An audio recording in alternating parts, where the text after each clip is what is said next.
사람이요, 어떤 극한 상황에 이렇게 처해 있잖아요. 그러면은 절대적으로 대응하게 돼 있는 거 여러분들 아십니까?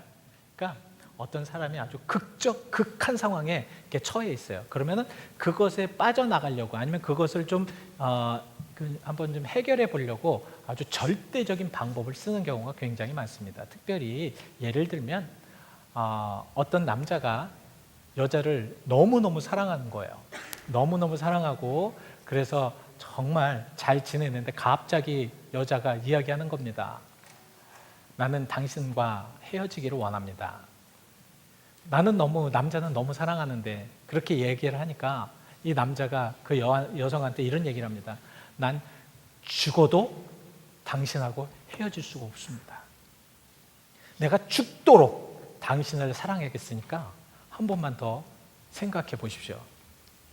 이것은 이 남자가 그 여자를 대하는 정말 절대적으로, 이것은 사랑해도 좋고 사랑하지 않아도 되는 그런 상황이 아니죠. 사랑할 수밖에 없는 그런 사랑 속에서 나는 죽도록 그쪽으로만 생각하면서 당신을 사랑하겠으니까 다시 한번 생각해 달라는 그런 의미가 됩니다. 저는 이 절대적으로 나타나는 그런 현상을 신앙에 한번 대조를 시켜봤습니다. 우리가 그렇게 한번 절대적으로 하나님을 사랑해 보면 어떨까? 절대적인 신앙을 가져보면 어떨까? 근데 우리의 마음에는 항상 이런 생각을 가지고 있어요. 절대적으로 무엇을 하면 너무 광신자 같지 않느냐? 완전 미쳐가지고, 그거에 완전 미쳐가지고 그것만 바라보는 그러한 신자가 되지 않느냐? 근데 이게 참 다 잘못된 것이거든요. 우리는 절대적으로 하나님을 믿게 되면 광신자가 아니라 참신자가 됩니다. 진짜 신자가 된다는 거예요. 근데 그동안에 우리가 모든 삶의 잘못된 모습 속에서 그렇게 살아왔기 때문에 우리는 그런 오해를 통하여서 자꾸 무엇인가 열심히 하려고 하고, 내가 무엇인가 하려고 하면은 이상한 마음이 드는 거예요. 꼭 광신자처럼, 아니면 꼭 이것을 좀 이상하게 되는 것처럼. 근데 그것이 아닙니다. 참신자가 되기 위하여서는 절대적으로 하나님을 좀 생각하고 믿어야 되는 그런 상황이 될 수밖에 없다.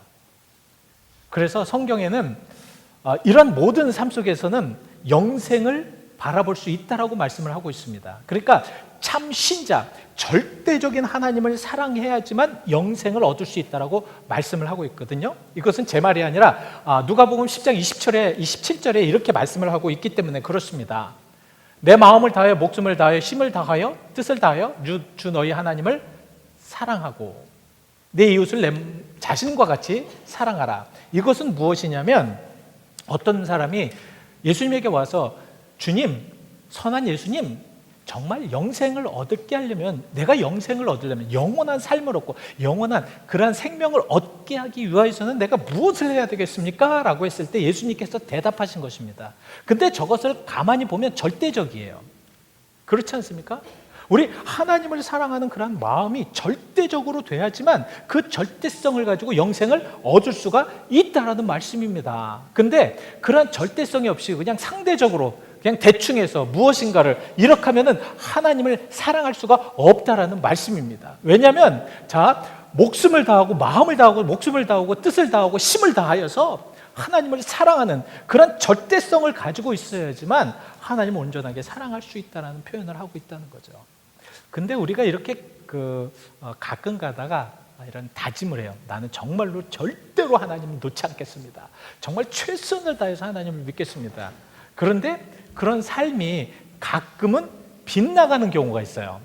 어떻게 빗나가느냐면 상황이 안 맞을 때가 있어요. 어느 때는 실망할 때가 있어을 신앙생활하면서 사람들에게나 아니면 어떤 상황이나 여건 속에 실망할 때가 있어요. 그러면은 그 절대성이 이제는 낮아집니다. 그래서 절대성이 될 수가 없어요. 예를 들면 어떤 상황에서 이제 위험한 상황에서 이제 맞닥뜨리면 바로 베드로와 같은 그런 상황입니다. 여러분, 베드로는 지난번에 말씀을 드렸죠. 예수님께서 너가 나를 3번 부인하라고 했을 때 베드로는 뭐라고 했습니까? 바로 마태복음 26장 바로 저렇게 35절에 이렇게 말씀을 하고 있습니다. 내가 주와 함께 뭐 할지언정, 죽을지언정, 절대적으로 죽을지언정 내가 주님과 함께 죽더라도 주님을 부인하지 않겠습니다. 이런 절대적인 상황 속에서 있었을 때 예수님께서 붙잡히자마자 어떻게 됐습니까? 그는 제자들은 다 도망갔고요. 베드로는 그나마 예수님을 3번씩이나 부인하는 그런 여건 속에 있었거든요. 자, 우리가 한번 생각해 보시자고요. 우리는 어떤 면에서는 열심히 절대적으로 이렇게 산다고 생각을 하는데, 그런데도 우리의 모든 삶에는 절대적인 것이 아니라 예수님이 또 우리의 신앙이 자꾸 뒤처지는 경우가 있다는 거죠. 삶 속에 자꾸 뒤처지고 우리들의 모든 것 속에 자꾸 뒤처지고, 그리고 신앙의 모든 것이 첫 번째가 아니라 자꾸 밀려나는 거예요. 그렇게 하다 보니까 우리들의 모든 삶이 신앙적인 삶이 아니라 자꾸 엇나가는 그런 삶이 될 수밖에 없습니다. 근데 여러분들 괜찮습니다. 여러분들이나 저에게나 괜찮아요. 그럴 수 있어요. 왜냐하면 예수님은 다 아시기 때문에 다시 한번 우리를 찾아와 주십니다. 그리고 또한 우리에게 초청해 주시는 겁니다. 괜찮다고. 인간이기 때문에 그런 실수를 할 수 있고, 부인할 수 있고, 또 어려워할 수 있고, 힘들어할 수 있다. 그러니까 괜찮다는 거예요. 그래서 갈릴리 호수로 간 베드로를 찾아가신 이유가 바로 그것입니다. 그리고 또한 예수님께서 마지막으로 지상 명령에 모든 제자들에게 이렇게 당부하신 것은 바로 괜찮으니까 다시 한번 사명을 두시겠다는 초청의 말씀입니다. 그 초청의 말씀이 무엇이냐면 마태복음 28장 19절에 나온 그런 말씀입니다. 우리 같이 함께 이거는 크게 읽어보실까요? 시작. 너희는 가서 모든 민족을 제자로 삼아 아버지와 아들과 성령의 이름으로 세례를 베풀고. 자, 모든 민족으로 제자를 삼마. 이것은 바로 예수님께서 갈릴리 호숫가에서 내 양을 먹이라는 베드로의 말씀과 똑같은 것입니다. 우리에게 지금 예수님께서는 제자를 삼으라고 말씀하고 있습니다. 이 제자를 삼기 위해서 모든 이들을 지금 초청하시기 위한 예수님의 말씀이라는 것이죠. 이런 말씀 속에 지금 많은 사람들은 그렇게 초청을 받아야 되는데요. 오늘 본문 말씀을 통해서 그러한 초청을 받는 자들, 또 예수님께서 그 초청하시는 의도가 무엇이고 그 방법은 우리가 어떻게 해야 되는가를 지금 말씀드리려고 합니다.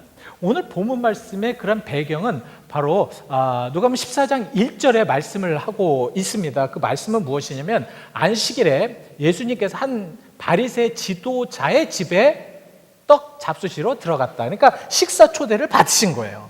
자, 여러분 이제 오늘 이 말씀을 좀 잘 들으셔야 됩니다. 왜냐하면 약간 좀 헷갈릴 수가 있기 때문에. 자, 바리새인 집에 이제 식사 초대를 가셨어요. 자, 바리새인들의 의도, 예수님을 초대한 의도가 따로 있고요. 예수님도 예수님 나름대로의 의도를 가지고 있다라는 말씀입니다. 그러니까 어떤 초대를 받았을 때, 아니면 초대에 임하였을 때 그 사람이 어떻게 하느냐에 따라서 그 결과는 엄청나게 달라질 수가 있다라는 말씀입니다. 자, 이 바리새인은 바로 어떤 의도로 예수님을 초대했냐면 바로 이것이었습니다. 아닙니다. 그 예수님이 바로 그 바리새인 집에 갔을 때 그들이 예수님을 훑혀보았다, 훔쳐보았다, 엿보았다, 이런 표현이 나옵니다. 무엇이냐면 예수님이 그들의 집에 초대하는 것은 예수님의 어떤 잘못이나 예수님의 어떤 잘못된 모습들이나 아니면 예수님께서 하시는 모습들을 보면서 흠잡기 위하여서 그들이 예수님을 초대했다는 거예요. 그러니까 좋지 않은 그런 의도로 초대했다는 거죠. 굉장히 좋지 않은 의도로 예수님을 초대했다는 것입니다. 만약에 예수님이 이곳에서 조금만 잘못하면 그냥 예수님의 모든 것이 무너질 정도로, 바로 바리새인 지도자라는 것은 바로 주변에 바리새인들이 굉장히 많았다는 거예요. 그 많은 사람들이 예수님을 집중하면서 훑혀보면서 음흉하게 바라보면서 예수님은 무엇인가를 좀 택 잡을 수 있을까라고 지금 이렇게 표현을 하면서 초대한 것입니다. 근데 반대로 예수님의 의도는 뭔지 아십니까? 그걸 알고 계셨어요. 우리가 그런 상황을 알고 있으면 될 수 있으면 안 가는 게 좋죠. 우리의 수준으로는 안 가는 게 좋습니다. 예를 들어서 나를 좀 흠잡기 위해서 나를 잘못 못한 것을 좀 보기 위해서 초대를 했다면 안 가는 것이 최고입니다. 그렇지만 예수님은 가셨어요. 근데 가셨는데 예수님의 모습을 보면 뭐 이렇게 좀 약간 쭈삣하시든가 아니면 위축되시든가 아니면 그 부분에서 눈치를 보시든가 그런 것이 하나도 없다는 거예요. 예수님께서 보시는 것은 그들을 더 강하게 말씀을 하셨고 그들에게 좋은 말씀을 하셨고요. 그들이 말씀을 듣기 위하여서 예수님을 초대하지 않았어도 예수님은 그들에게 생명의 말씀을 전달해 주셨다는 것입니다. 여러분 여기에서 여러분들 잘 이제 보십시오. 제가 왜 이런 말씀을 드리면 이따 마지막에 결론적으로 왜 예수님께서 이렇게 말씀하셨는가, 우리는 어떻게 예수님을 따라야 되는가를 그 이유에 대해서 말씀을 드리려고 하기 때문에 여러분들 이거 잘 기억해 두셔야 됩니다. 예수님의 그런 모습, 예수님은 분명히 그들에게 당대하게, 아주 담대하게 말씀을 하셨고 예수님의 말씀에 대해서 어느 누구도 대답하지 못하였다라는 그런 표현이 나옵니다. 그러니까 예수님께서 그들의 모든 의도를 무너뜨리고 예수님의 의도대로 그것을 이끌었는데 그 말씀을 드리기 위해서 오늘 본문 말씀을 하신 거라는 말씀입니다. 예수님께서는 그들을 초대하셨다는 거죠.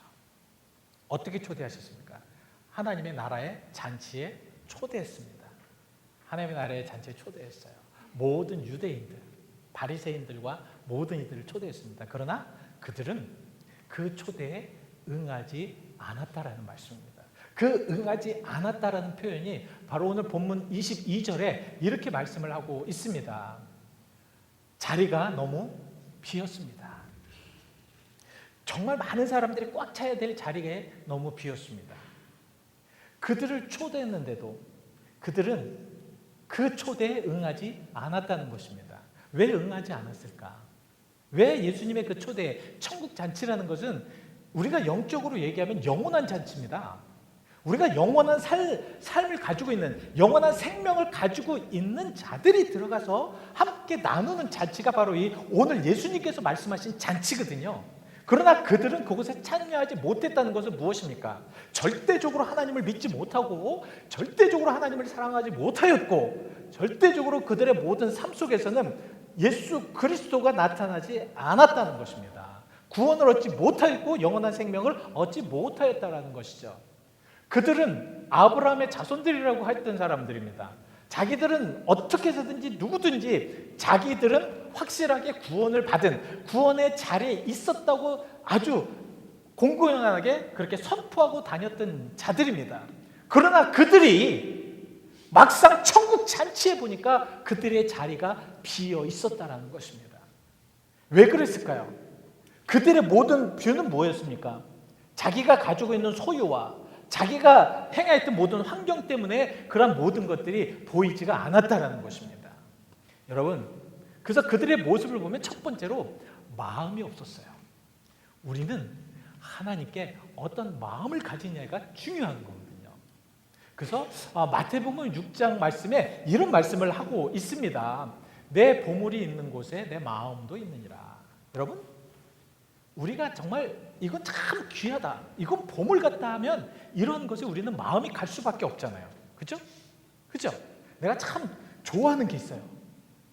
보석을 좋아하시는 분들은 정말 보석만 봐도 이게 정말 내가 좋아하는 거다, 이거 갖고 싶다. 한국에 보면 요새 젊은이들이 이제 메이커를 그렇게 좋아한다고 그래요. 그래서 짝퉁이라도 비슷한 거면 나는 가져야 되겠다는 어떤 왜 그러냐면 그 모든 것을 자기가 좋아하는 것에 마음이 전체 그곳으로 뺏겼기 때문에 그렇다는 거죠. 이렇게 됐을 때 과연 우리는 어디에다 마음을 두는 것이 중요할까? 어디에다 마음을 두는 것이 중요할까? 왜 어디에다 마음을 두는 것이 중요하냐면 바로 그 마음이 나중에는 그 마음이 악한 마음이 될 수 있고요. 흉악한 마음이 될 수 있고 이스라엘 백성처럼 마음이 상하여서 상처가 되어서 그 마음이 결국은 자기의 인생에서 지대한 영향을 미칠 수가 있기 때문에 그렇다는 것입니다. 이것이 시편 95편 8절에 이렇게 말씀을 하고 있어요. 이스라엘 백성들이 무리바에서 같이 또 광야의 마사에서 지냈다는 날 같이, 이게 무엇이냐면 광야를 가는데 제일 필요한 것이 무엇일까요? 광야를 갈 때 제일 필요한 게 뭐예요? 물이겠죠? 근데 광야를 가는데 물이 없어요. 짜증이 나요. 정말 화가 나서 미칠 것만 같아요. 이 좀 물이 있어야지 좀 벌컥벌컥 시원하게 물을 마시고 이 애타는 이 갈증을 좀 이렇게 풀 텐데 물이 없으니까 짜증이 나는 거예요. 그래서 물이 바라는 곳에서 모세와 다투었어요. 네가 왜 우리를 이곳에서 이렇게 그러니까 그들의 마음은 무엇이었습니까?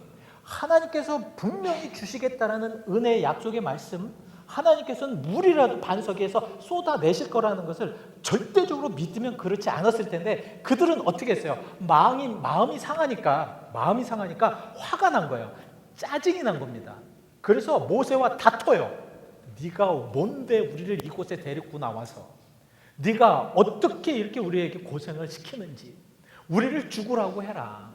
어떻게 물 없는 곳에서 우리가 이렇게 살게 어떤 이러한 말로서 계속해서 모세와 다투게 됩니다. 여러분 이러한 삶이 잘못된 게 왜 그런 줄 아십니까? 이러한 것들은 결론적으로 뭐가 되냐면 다시 광야로 돌아갈 수밖에 없는 삶을 살기 때문에 위험한 것입니다. 이렇기 때문에 위험한 거예요. 이들이 무리바와 저 마사에서 정말 하나님 앞에 기도하면서 하나님이 우리에게 정말 은혜를 들어 주십시오. 만나를 베풀어 주시고 메추라기를 주신 하나님, 예? 정말 하나님, 나는 하나님을 이렇게 크게 찬양하였고 하나님을 경험하였습니다. 그러니까 하나님께서는 우리에게도 이런 상황 속에서 물을 내려 주실 줄 믿습니다 하고 그런 믿음이면 절대적인 믿음을 가지고 그렇게 나갈 수 있었을 텐데 이들의 마음은 이미 어디에 있었습니까? 이들의 마음은 벌써 상처받았고요. 또 상처받은 마음이 어떻게 됐어요? 마음에 불평과 불만이 막 쏟아 나옵니다. 그러니까 어떻게 돼요?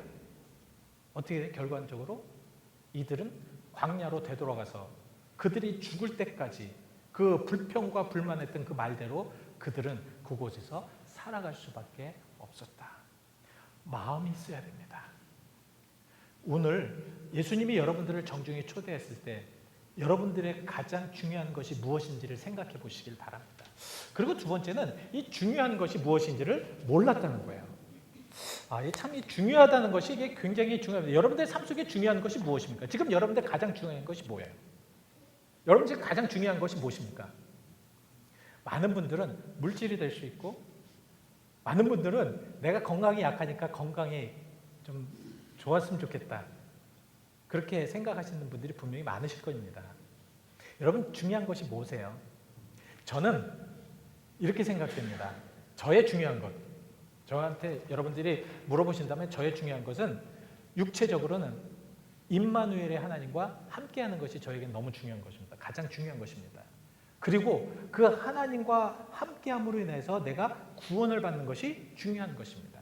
저는 이렇게 대답할 겁니다.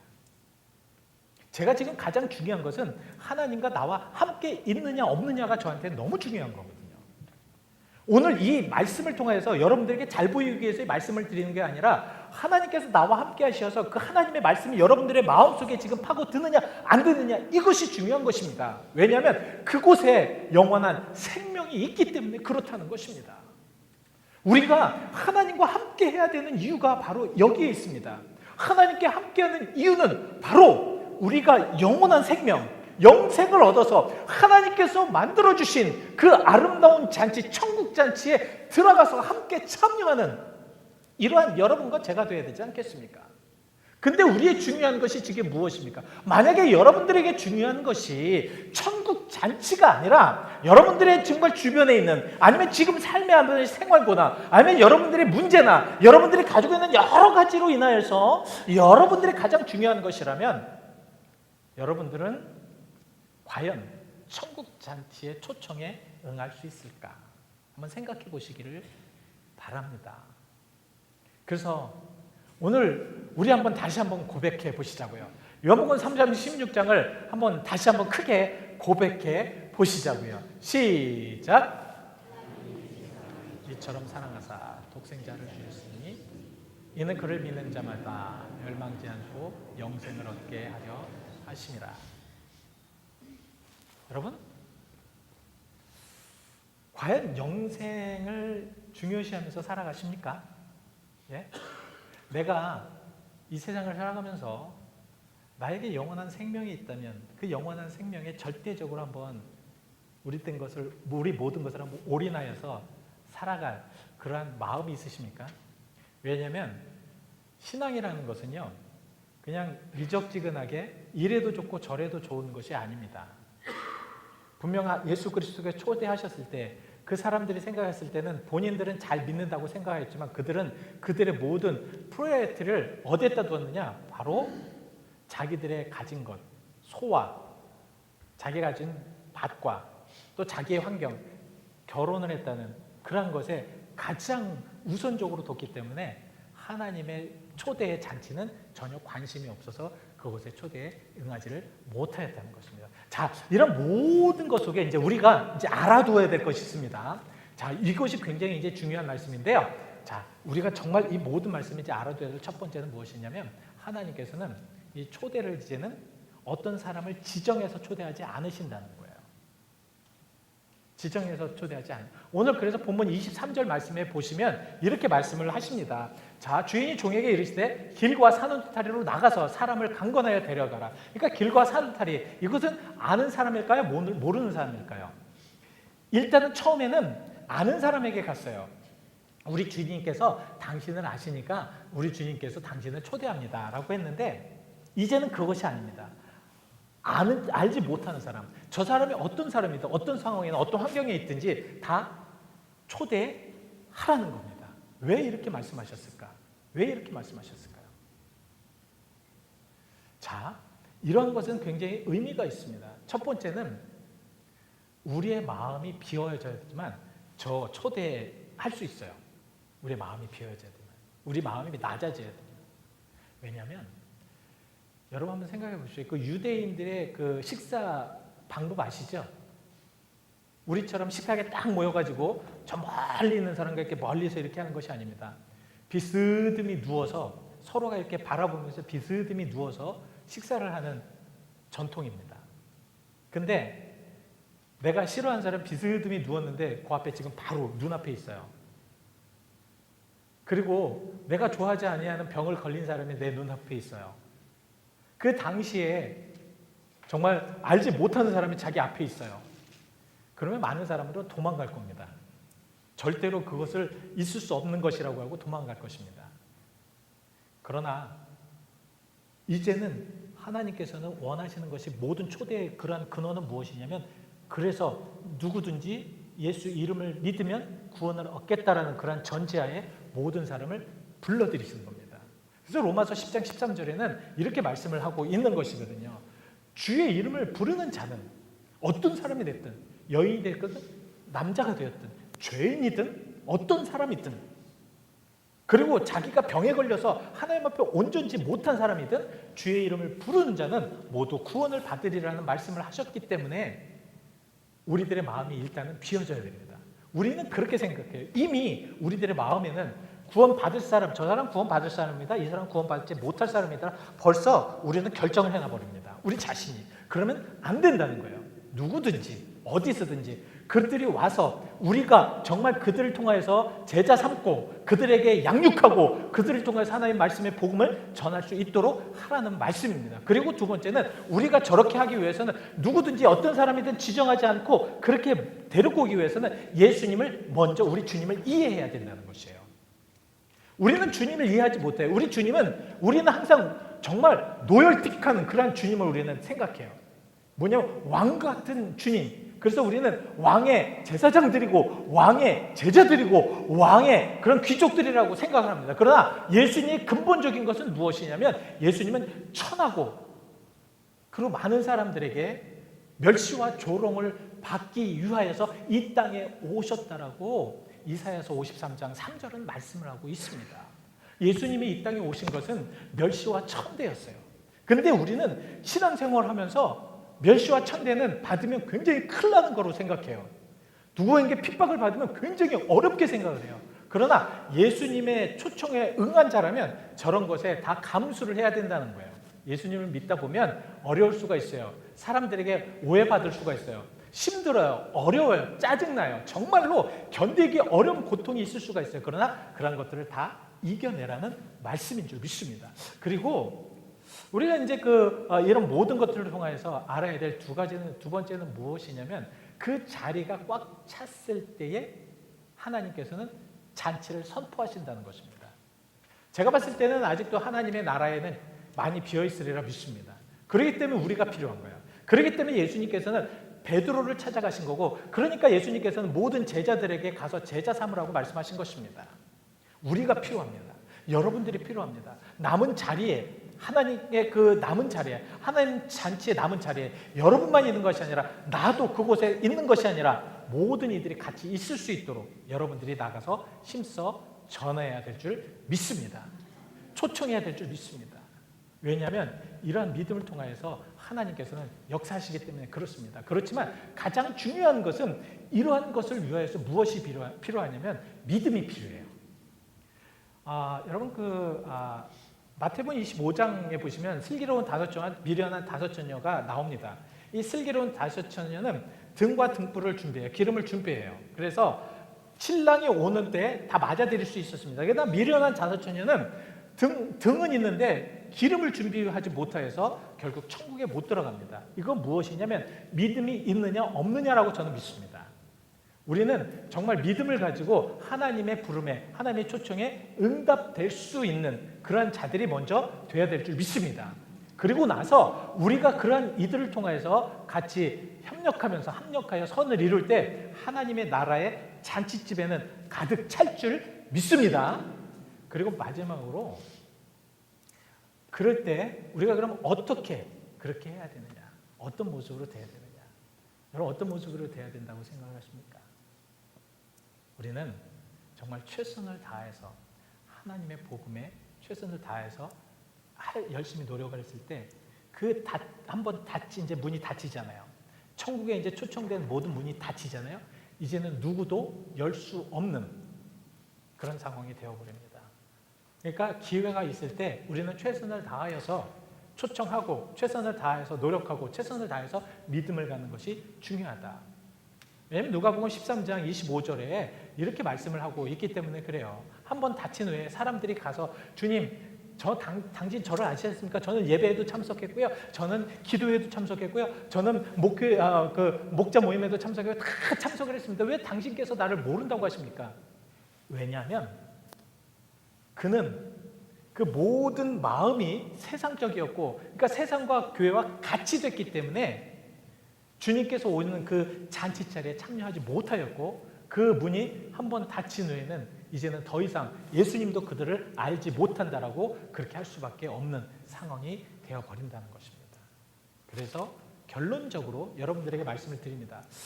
왜 저렇게 강권하여 내 집을 채우라고 말씀을 하셨는가? 여러분이 참 이 말씀에 굉장히 많은 그런 의미가 있습니다.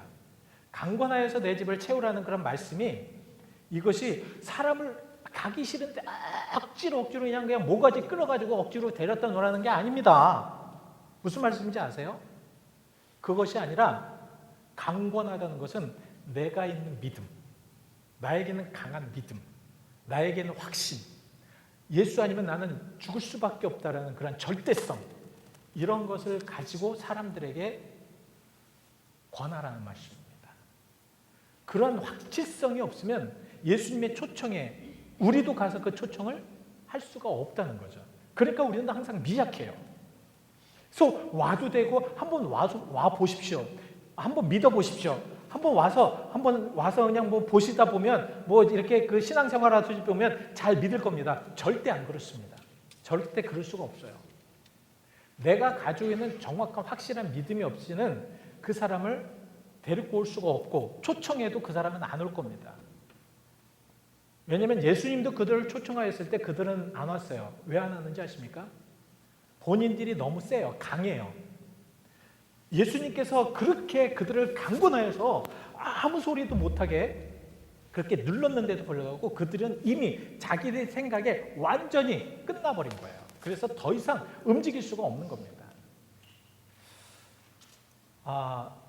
마침 이제 다음 주가 우리가 이제 집회이기 때문에 이런 말씀을 드린다라고 생각을 하실 수 있을지 모르겠습니다. 근데 그런 의도도 있지만 가장 중요한 것은 여러분들이 강권해져야 된다는 말씀입니다. 먼저 기도로 강권해 주셔야 되고요. 여러분들을 통해서 하나님의 능력이 나타날 수 있도록 강권해져야 된다는 말씀입니다. 이렇게 강권함이 없으면, 내가 강권함이 없으면 권면할 수가 없기 때문에 그렇다는 말씀입니다. 세상은요, 내가 강하지 않으면 이제는 살아나가기 어려운 때예요. 근데 그 강함이 세상적으로 강하느냐 아니면 신앙적으로 강하느냐, 이것은 여러분들의 이제는 초이스입니다. 내가 세상적으로 강하면은 세상적으로 승리를 할 수 있을지 모르겠지만 영적으로는 패배할 것입니다. 그러나 내가 영적으로 강하다면 세상도 이길 수 있는 놀라운 하나님의 능력이 함께 하신다는 거예요. 여러분 잘 오셨죠? 제가 좋은 말씀 드리는 거죠. 그렇죠? 여러분 정말 하나님의 그 영적으로 큰 하나님의 강권함을 얻으시길 바랍니다. 그랬을 때 여러분들은 하나님이 여러분들과 함께 하실 것이고, 그 하나님이 여러분들의 함께 하심으로 인해서 여러분들은 영원한 생명 속에 들어가실 거고, 영원한 생명 속에서 하나님의 영원한 잔치에 여러분들도 초대받을 수 있을 것이고, 여러분들은 그 자리에 앉아 계실 것입니다. 또한 여러분들을 통하여서, 여러분들의 그 강권함을 통하여서 죽어가는 영혼들, 정말 주변에 한번 보십시오. 저는 사실 이 세상을 바라보면서 믿지 않은 자들을 위해서 눈물을 흘리는 목회자가 되기를 저는 간절히 원하고 있습니다. 정말 하나님을 믿지 못하는 자들을 위하여서 정말 그들을 간절히 사모하는, 그들을 간절하게 하나님의 복음을 전하는 그런 자로 삼아지기를 열심히 기도하고 있습니다. 저와 함께 그 길로 가지 않으시겠습니까? 저와 함께 정말 주님의 그 초청에 우리 응할 수 있도록 모두가 다 할렐루야 두 손 들고 하나님께 나올 수 있도록 여러분과 저가 함께하는 귀한 시간이 되시기를 바라겠습니다. 여러분 잠시 기도를 하시겠습니다. 눈을 감으시고요. 오늘 말씀 잘 기억해 보시길 바랍니다. 중심은 뭐냐면 주님의 초청에 과연 나는 어떠한가, 주님이 나를 초청하실 때 나는 어떠한가를 먼저 생각해 보시길 바랍니다. 이것이 가장 중요합니다. 주님이 여러분들을 초청하고 있습니다. 영원한 하늘나라 잔치에 초청하고 있습니다. 여러분들이 영생을 얻은 자라면, 또한 여러분들이 고백을 했다면 여러분들은 당연히 그 나라에 들어갈 수 있는 자격이 있으십니다. 그런데도 불구하고 세상의 모든 것으로 마음이 뺏겨서, 아니면 하나님의 것보다 세상의 것을 더 우선적으로 생각하여서 우리는 하나님을 등지고 천국잔치에 들어가지 못할 경우가 있을 것입니다. 그러지 않도록 여러분 성령을 바라십시오. 성령의 함께 하심을 여러분들 바라시길 바랍니다. 여러분들이 정말 이 세상을 살면서 주님 온전하게 섬길 수 있도록 기도하시길 바랍니다. 잠시 묵상하시겠습니다.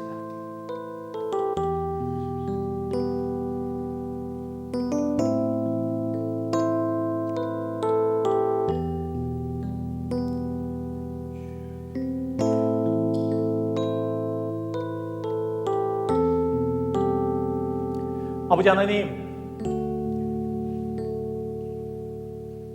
우리가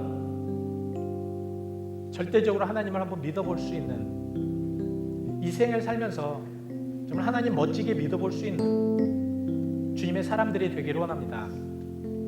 주여, 하나님을 온전하게 믿을 때에 하나님의 주시는 은혜를 체험하고 경험하면서 정말 하나님이 함께 하심을 우리가 확실히 믿고 나아갈 때에 하나님의 능력을 직접 바라볼 수 있는 그런 주님의 귀한 성도들이 되기를 원합니다. 하나님, 우리가 어떠한 상황 속에서도 구원을 확증하며 그 구원을 따라가며 그 구원 속에 정말 하나님의 역사하심을 또한 바라보며 체험하며 나아가기를 원합니다. 그 가운데에 나의 가지고 있었던 많은 문제와 나의 가지고 있었던 연약함과 세상을 바라볼 때 되어졌던 허무함을 깨트려버리고 진정으로 치유함의 역사를 체험하기를 원하며 문제 해결의 역사하심을 체험하기를 원하며 나의 나약함을 강함에 체험하기를 원합니다. 주여, 오늘도 인도하여 주옵소서. 예수 그리스도의 이름 받들어 기도하였습니다.